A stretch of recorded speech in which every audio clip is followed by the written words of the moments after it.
توی این ولاگ میخوایم بریم به یکی از قدیمی ترین و اصیل ترین رستوران های کشور آلمان، رستوران ام هوچه که در سال 1389 قمری، یعنی 635 سال پیش، واقعا خیلی زیاده، تقریبا میشه گفت 7 قرن پیش در شهر بن آلمان تأسیس شد. پوینت مثبتی که این رستوران داشت این بود که کمترین تغییرات و کمترین بازسازی درونش اتفاق افتاده و خب همین قدیمی بودن و اصیل بودن و تاریخی بودنه از بدو ورودتون بهتون یه حس خیلی عجیب و خوبی میداد،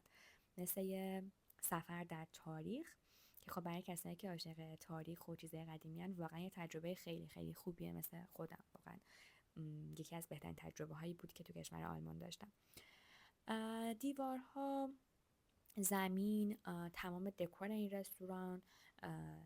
سقفش، لامپی که استفاده شده بود، همشون مربوط به 635 سال پیش بود و خب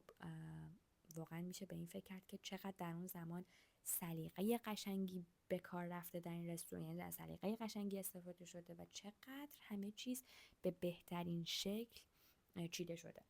و خب هر طرف این رستوران رو که نگاه می‌کردی انگار غرق می‌شدی توی تاریخ و تو زمان و این واقعا یه حس خیلی خوبی میداد.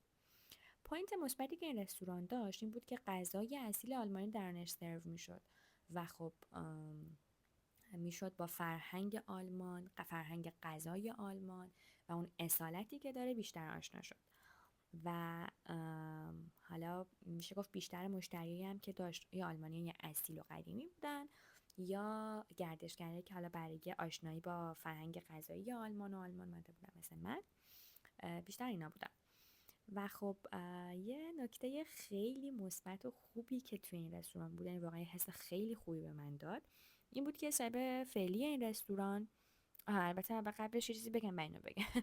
این رستوران که از خوشمزه ترین آبجوها رو واقعا سرو میکنه که مختص به خودشه، یعنی فقط توی این رستوران سرو میشه، به اسم گافل کولچ که واقعا میشه گفت عالی، یعنی یه طعم خیلی خاص و خوشمزه ای داشت. ما دو تا غذای آلمانی سفارش دادیم، حالا به جز این سیب زمینی یکیش هالووان بود و یکیش فریکادله بود که فریکادله توش گوشت داشت، یه طعم خیلی خوب داشت و هالووان هم که خب یه تیست آلمانی خیلی جالبی داشت و خوشمزه بود. برگردیم به پوینت مثبت این رستوران و اونم این بود که صاحب فعلی این رستوران فرانسیس فرامرزه که یه فرانسوی تو آلمان زندگی میکنه و رگ ایرانی داره. به نظرم برای ما واقعا یه افتخاره که در پشت این تاریخ زیبا و این قدمت خیلی قشنگ رگ ایرانی وجود داره و همه جا اسممون میدرخشه.